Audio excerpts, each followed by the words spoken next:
நீங்கள் வந்து குஜராத்துக்கு முதலமைச்சர் கிடையாது, நீங்கள் ஆல் இண்டியா பிரைம் மினிஸ்டரும் கிடையாது. தமிழ்நாட்டில் நீங்கள் என்ன பண்ணுறீங்க? அங்கே என்ன வேணாலும் நடந்துட்டு போட்டோம், அதை பற்றி பிரச்சனை இல்லை. தமிழ்நாட்டில் அங்கே என்ன வேணாலும் நடந்துட்டு போட்டோம் அப்படிங்கிறதுல நான் அப்படியே சொல்ல, அந்த கருத்தில் சொல்ல. முதலமைச்சர் அதை பற்றி அக்கறைப்பட வேண்டிய அவசியம் இல்லை. உங்களுக்கு மக்கள் ஒரு அங்கீகாரம் கொடுத்துருக்காங்க. எனக்கும் முதலமைச்சர் மதிப்புக்குரிய ஸ்டாலின் தான், உங்களுக்கும் முதலமைச்சர் ஸ்டாலின் தான், அவர்கள் தான்.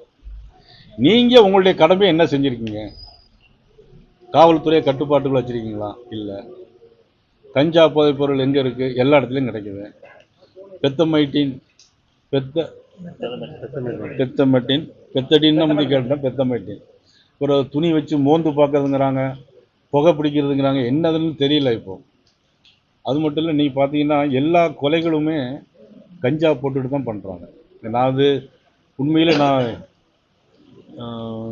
அரசியல் குற்றச்சாட்டு சொல்லணுங்கிற நோக்கத்தில் இல்லை. பொதுவாகவே இப்போ நடக்கக்கூடிய கொலைகள் அரசாங்கத்தை எல்லாம் விட்டுரும். இப்போ வந்து நடக்கக்கூடிய கொலைகள் எல்லாமே போதையின் காரணமாக தான். கஞ்சா போட்டுட்டு போய் தான் கோயம்புத்தூரில் அந்த 3 பேர் சேர்ந்து ஒரு பெண்ணை ரேப் பண்ணியிருக்காங்க. இப்போ கூட டிவியில் பார்த்தேன், ஒரு பெண், நேற்றுக்கு ஒரு பெண் வந்து அவங்க ஏதோ லவ் பண்ணி பார்த்து அருவாளை வச்சு வெட்டியிருக்காங்க.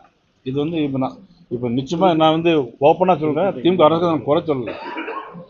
ஆனால் தமிழ்நாட்டில் நடக்கிற கொலைகள் எல்லாத்துக்குமே காரணம் கஞ்சா.